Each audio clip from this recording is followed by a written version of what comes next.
Good morning, everybody. Welcome to November. Glad to have you here this morning. If you will go ahead and open your Bible back to the 115th Psalm, Psalm 115.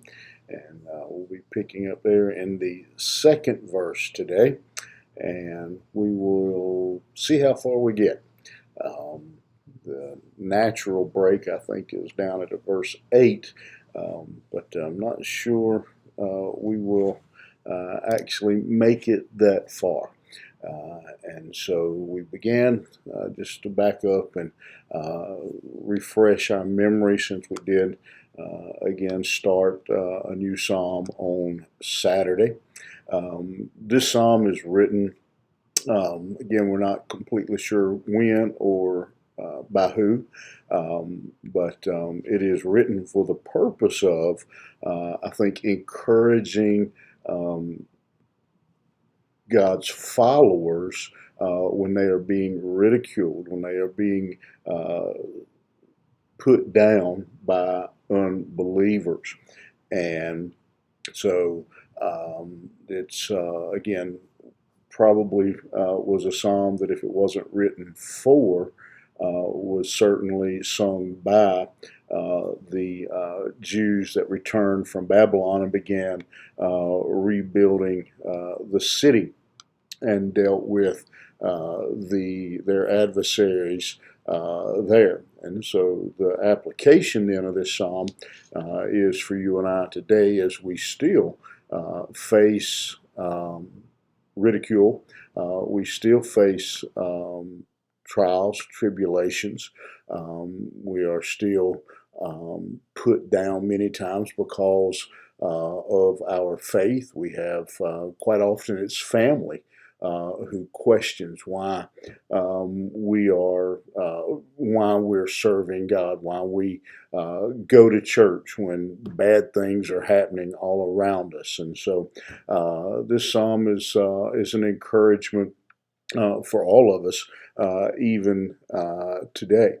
And Saturday we looked at that opening verse that reminded the audience that all glory goes to the Lord. Again, probably, again, this would have been sung around the dedication of their newly rebuilt temple.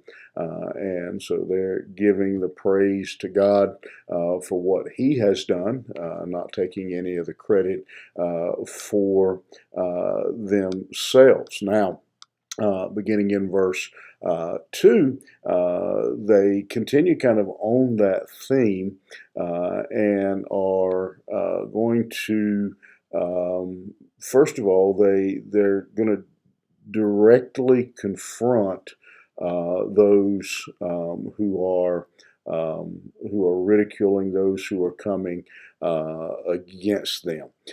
Again, I'm going to stick with my thought that this psalm is connected in and around the Babylonian captivity, their return.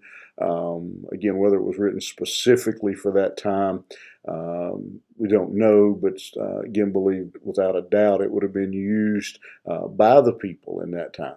So, in that setting, we know that when Babylon came in and did overthrow Israel, that their enemies laughed. They ridiculed them because of their faith. You know, basically, a lot like the thief did on the cross to Jesus. You know, where's your God? Why isn't God rescuing you? Why isn't God protecting your city, your nation? Why did He allow this to happen to you? And so they were. They were again, as you can imagine that setting, how they were, how the people were responding, and now as they come together to begin worshiping once again in their new temple. as they begin to, now that it's rebuilt and they're going to start worshiping again, they say, they respond to those. Wherefore should the heathen say, where is now their God? But our God is in the heavens, and he hath done whatsoever he hath pleased.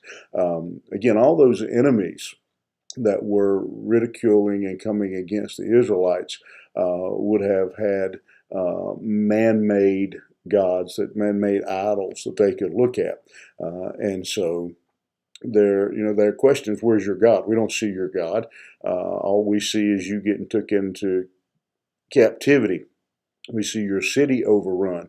We see you destroyed. We see your children, your wives. We see all this happening. Where is your God? And so now, as they come together to worship in their temple that they've rebuilt, they say basically, so that I'm going to take this to the juvenile level. They kind of stick their tongue out at their enemy and say, "There, this is who we worship. This temple is built for our God. Our God is not made with hands. Our God is not some earthly idol, but our God sits in the heavens. Our God reigns in heaven. Our God is far superior to anything you worship. Our God is in heaven, and he has done whatever he pleased. He has done whatever he chose to do. And so, and I think probably this statement was as much a reminder to the Israelites as it was to their enemy. Because I'm sure there were times in the last 70 years of their captivity that they questioned themselves, where is God? What's God doing? Why isn't God responding? Why isn't God rescuing us? Why isn't God delivering us? And so this statement is one that again, it was partially, maybe even mostly, for their enemies, that our God is in the heavens and has done as he pleased. And but again, I think it was something, it was also for them to be reminded of the authority and the power of their God in spite of their situation. And so this morning, that's a good statement, a good memory for us to have as well, is that our God is in the heavens, and he has done what he pleases. He is all powerful. He is in absolute control. There is nothing that has ever happened in all the ages. There's nothing that ever will happen that caused God to go, wow, I didn't see that coming. Didn't know that was going to happen. We all have those things where we've all had that happen, where we make a decision thinking it was a good decision, only to have, a couple other things go wrong around. And we're like, wow, I didn't realize my decision was going to cause that. Nothing. God's never been surprised, and God has never been caught off guard, and He's not surprised today by what you face. He's not surprised. He's not caught off guard by the circumstances in your life, and He is in ultimate authority and power, and He has a purpose for it all. And listen, I understand. I know how bitter a pill that is to swallow sometimes. That some of the things we go through, but to know, to be reminded that God is in power. The heathen say, "Where is their God?" We don't say that.